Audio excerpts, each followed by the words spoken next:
దేహనగరం ప్రాణవాయువు పయనం.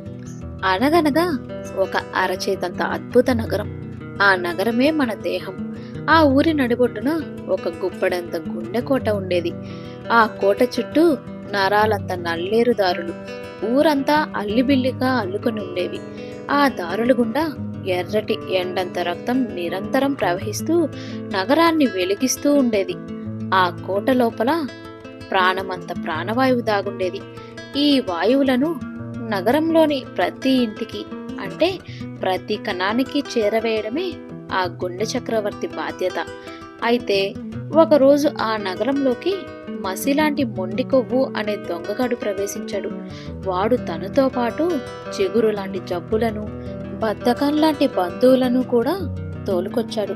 ఆ దొంగగాడు ఏం చేశాడంటే, నరాలంత నల్లేరు దారుల్లో అక్కడక్కడా మట్టి దిబ్బలు పోసి ఆ ఎర్రటి ఎండంత రక్తం కోటలోకి వెళ్లకుండా అడ్డుపడ్డాడు.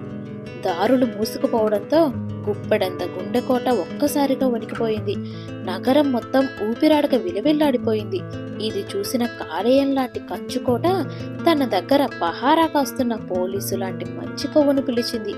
అది పోలీసు లాఠీ లాంటి లైతో బయలుదేరి దారిలో అడ్డుపడ్డ ఆ మొండి కొవ్వు దొంగలను వేటాడడం మొదలుపెట్టింది. కానీ ఆ పోలీసుకి సరిపడా బలం అందాలంటే నగరవాసుల సహకారం కావాలి. అప్పుడే ఆ ఊరి ప్రజలు అడుగులంత ఆయుధాలు పట్టుకొని నడకలాంటి నాట్యం మొదలుపెట్టారు. వారు పాదాలంత పరుగు పెడుతుంటే ఆ దేహనగరంలో మంట లాంటి వేడి పుట్టింది. ఆ వేడికి ఆ జిగురు లాంటి జబ్బులు కరిగిపోయాయి. నారాలంత నల్లేరు దారులు మళ్ళీ సాఫీగా తెరుచుకున్నాయి.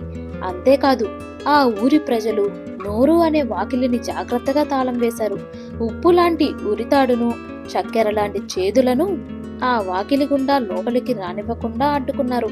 ఆకుకూరలంత అమృతాన్ని, పండ్లంత పాయసాన్ని మాత్రమే స్వీకరించారు. దీనివల్ల ఆ దేహమంత దేవాలయం మళ్లీ పవిత్రంగా వెలిగిపోయింది. వినరా నరుడా, నీ శరీరమంత శిల్పాన్ని నువ్వే చెక్కుకోవాలి. దేహం లాంటి గంగను తాగుతూ, నిద్ర లాంటి విశ్రాంతి పొందుతూ, నవ్వు లాంటి వెన్నెలను చిలకరిస్తే నీ ఆయుష్ అంత ఆనందం నీ సొంతమవుతుంది. ఈ నగరం ఎప్పుడూ పచ్చగా ఉండాలంటే నీ మనసు లాంటి మంత్రగాడు ఎప్పుడూ సానుకూలంగా ఉండాలి. అప్పుడే నీ నగరాల్లో ఉత్సాహం ఉరకలేస్తుంది. నీ గుండెకోట నిండు నూరేళ్లు పచ్చగా ఉంటుంది. మా ఈ స్టోరీ మీకు నచ్చితే వెంటనే లైక్ చేయండి. అలాగే ఇలాంటి మరిన్ని కథల కోసం వెంటనే మా ఛానల్ని సబ్స్క్రైబ్ చేసుకోండి. Thank you.